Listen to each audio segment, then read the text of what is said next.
Olá pessoal, meu nome é Adriano e seja muito bem-vindo ao Efeito Colateral. O vídeo de hoje é a minha resposta a um vídeo que o Rafael Cruz fez algumas semanas atrás com a seguinte pergunta: a literatura brasileira presta?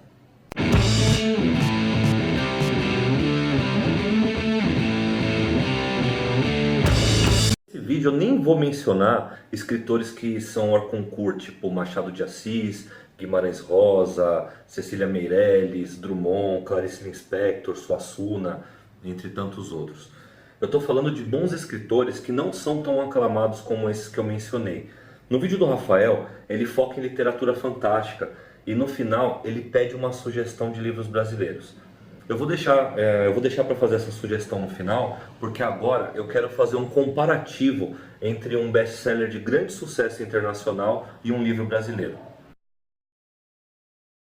Antes de tudo, eu preciso falar que eu não tenho esse tipo de ideia de que eu acho que você tem que consumir arte brasileira só porque é brasileira.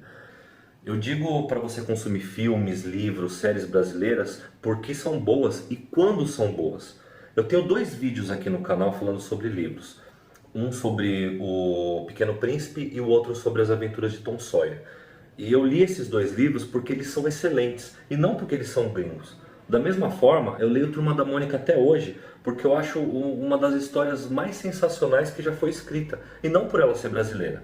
E aí que está o meu problema. Eu acho muito errado você desvalorizar algo por ser brasileiro e o contrário também. Algo não é bom por ser brasileiro, mas se for bom é ainda melhor porque faz menções a coisas que fazem parte da nossa realidade.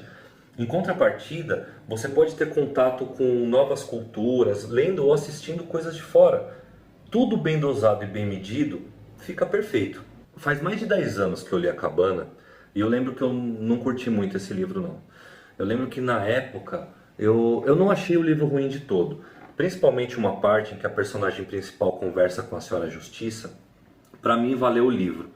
Mas não era tudo isso e na época só se falava desse livro. E eu já tinha lido um livro brasileiro com uma história na mesma pegada, só que muito melhor, mais interessante, mais emocionante. Esse livro era A Casa, do André Bianco, um escritor brasileiro de literatura fantástica que deu um banho na cabana, mas que não teve o seu devido reconhecimento. E eu realmente não achei A Cabana de todo ruim. A mensagem dele é boa. É uma mensagem de perdão e do verdadeiro perdão, aquele que é difícil, que é praticamente impossível. E eu acho que essa ideia está muito em falta hoje em dia. Mas o livro ele se concentra muito mais em explicar as razões pelas quais Deus permitiria o sofrimento, principalmente nas pessoas boas. Para mim, a principal diferença entre os dois é que A Cabana se concentra no ensinamento divino, da dificuldade de perdoar o outro, do rancor, da mágoa. E A Casa se concentra muito mais no drama humano. O que os dois têm em comum é a questão da dificuldade de deixar o passado para trás e seguir em frente. Mas A Casa ela tem 4 histórias, assim com um aprofundamento muito bom das personagens. Você consegue conhecer e sentir a dor delas. E o maior problema dessas pessoas também é perdoar, mas conseguir perdoar a si mesmas. E eu vou parar por aqui que eu não estou a fim de dar spoiler do livro para quem tiver a intenção de ler. Mas se for o caso, depois eu faço um vídeo só para comentar esses dois livros. E agora vamos às minhas dicas de livros, que eu não quero dizer aqui que são os melhores, que esses livros são super fantásticos, nem nada disso.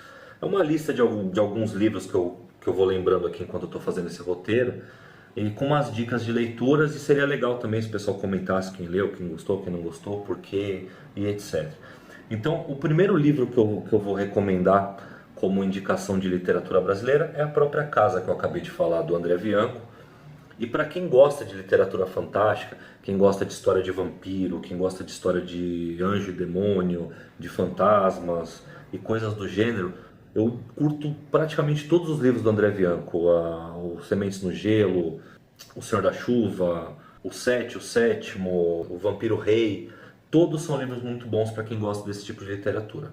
Um outro livro brasileiro muito legal, esse é muito divertido, se chama Assombros Urbanos, de um ator chamado Dionísio Jacó. Nesse livro conta a história do Lima, que ele é um entrevistador de um programa de televisão que ninguém assiste. Ele tem um canal lá, ele passa num canal que não tem audiência nenhuma e passa de madrugada.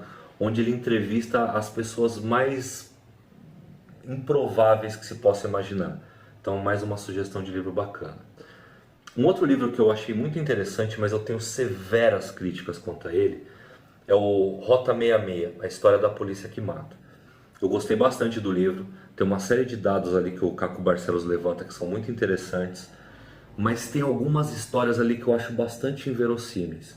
Talvez eu grave um vídeo falando só desse livro, porque eu acho que vale a pena. Outro livro fantástico, O Cheiro do Ralo, do Lorenzo Mutarelli.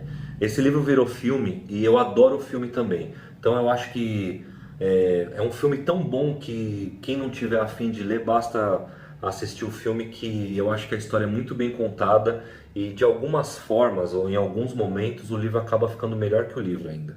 Raro, isso é raro, mas é verdadeiro. Um outro livro muito interessante é O Homem ao Quadrado, de Leon Eliachar, sei lá como é que é o nome desse cara. É um livro que eu achei perdido na estante da minha casa, um livro velho pra caramba, amarelo, e que ele é muito engraçado. Só que eu não sei se teve alguma atualização desse livro e precisaria, porque ele é um livro que tem muita piada de máquina de escrever e várias outras piadas que ficaram datadas. Mas ele tem um humor muito ácido, muito inteligente. Eu lembro que eu gravei duas frases logo do comecinho do livro que eu achei elas curtas, mas de um brilhantismo, que uma delas foi a definição de humor que ele deu, que humor é a capacidade de fazer cócegas no raciocínio das pessoas. Puta, eu achei essa frase muito louca. E a dedicatória que ele faz também à mãe dele, ele diz que ele dedica o livro à mãe, que foi a primeira a vê-lo chorar e a primeira que ele fez rir. Eu achei do caramba também. E seguindo a linha do humor, os livros do Luiz Fernando Veríssimo. Como eu acho engraçado esses livros. Eu comecei a ler O Analista de Bagé, eu li As Mentiras que os Homens Contam, Comédias da Vida Privada. Todos os livros que eu li desse cara são bons. Muito, muito engraçados. Um outro livro brasileiro também que é muito bom e que virou filme é O Matador. Da escritora, o nome da escritora é Patrícia Mello. Esse livro, ele virou um filme chamado O Homem do Ano, com Murilo Benício, que eu não gostei nem um pouco. A principal característica do livro é que a narração, a história, ele tem uma história, mas o que há de mais interessante na história é você conhecer o pensamento da personagem principal. Fizeram o filme sem essa narrativa, e para mim o filme perde muito por causa disso. Um outro livro que eu gostei muito é o livro do Marcelo Rubens Paiva, O Feliz Ano Velho, que conta a história de como ele sofreu um acidente e a vida dele, né, depois que ele se tornou deficiente físico e tal. Eu achei um livro do caramba. E por conta do nome também, por que não indicar o Feliz Ano Novo, do Rubem Fonseca, que foi um dos livros assim mais, pelo menos na época que eu li, né, eu acho que eu já li coisa pior depois, mas ele é um livro muito cruel, assim. Ele é de um... Eu não sei nem explicar, mas ele é um livro interessante pra caramba, mas ele é um livro que ele parece querer mostrar o que há de pior no ser humano, ou aquilo que pode se manifestar no ser humano da pior forma possível. Eu achei esse livro bem maluco. Um outro livro brasileiro que eu acho do caramba, que eu acho que devia ser usado em sala de aula, é O Homem que Calculava, do Malbatarran. Malbatarran é o heterônimo do professor Júlio César de Mello e Souza, um professor de matemática brasileiro.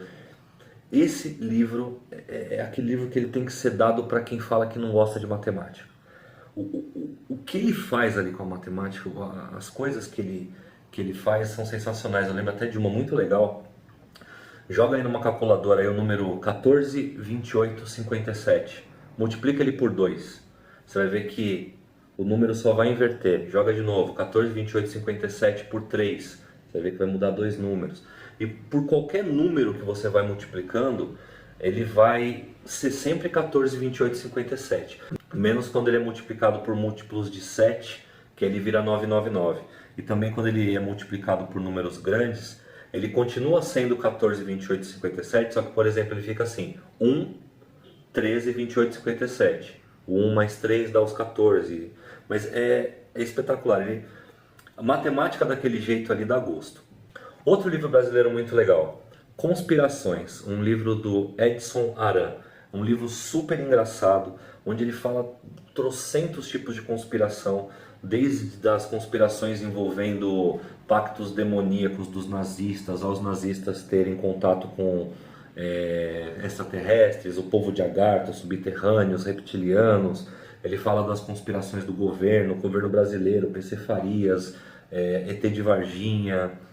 Ele fala da morte do Kennedy, do Lee Harvey Oswald. Ele fala sobre a conspiração que envolve o Mark Chapman, o assassino do John Lennon. Tem coisa pra caramba, e o que é mais legal, muitas conspirações vão sendo ligadas a outras, e eu acho até que em e-book esse livro é mais legal porque ele fica com hiperlink. Então você está lendo uma conspiração, ele cita outra, e ao invés de você ler de forma linear, você pode ir saltando, que é muito legal também.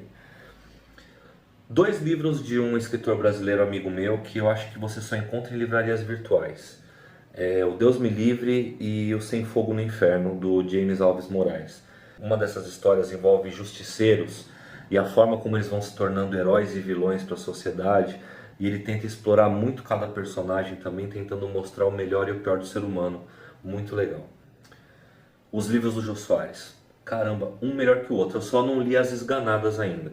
Mas o Xangô de Baker Street é sensacional. Para quem já leu o Conan Doyle, você fala, caramba, cara, como ele fez isso bem. O Homem que Matou Getúlio Vargas, ele já escreve de uma forma diferente, meio que um documentário, com ilustrações, com fotos da época. Parece que você está lendo uma história real. E o Assassinatos na Academia Brasileira de Letras também parece que é uma outra pessoa que está escrevendo. Ele escreve já mais no estilo de literatura da época. É incrível. E também para ter um livro aqui de divulgação científica, um que eu acho um brasileiro espetacular é o Marcelo Gleiser com A Dança do Universo. Ele é um físico, só que nesse livro ele não é um livro técnico, apesar de ter uma linguagem tranquila para leigos. Ele escreve de forma poética, bela, ele vai colocando vários mitos, e a explicação para o nome do livro já vale a leitura. E é bom lembrar também que às vezes a gente olha muito para o que tem de fora e esquece que nós também temos bons divulgadores aqui no Brasil. Essas são as minhas sugestões, eu vou encerrando por aqui. Eu peço que você deixe aqui nos comentários o que você acha desses livros, que também deixa sugestões de outros livros para que nós possamos conhecer livros novos, aprender mais sobre os livros brasileiros, autores brasileiros, que eu acho que há muitos excelentes e que ainda não são muito conhecidos. E para você que gosta de literatura, arte, cinema, eu faço um convite para acompanhar o nosso próximo vídeo. Eu fiz uma entrevista com um escritor brasileiro que está lançando o seu segundo livro e que no primeiro já foi premiado, um escritor que promete. Eu creio que vai sair nos próximos dias, eu estava editando ele agora, então é o meu convite para vocês. Por hoje é só, obrigado e um abraço.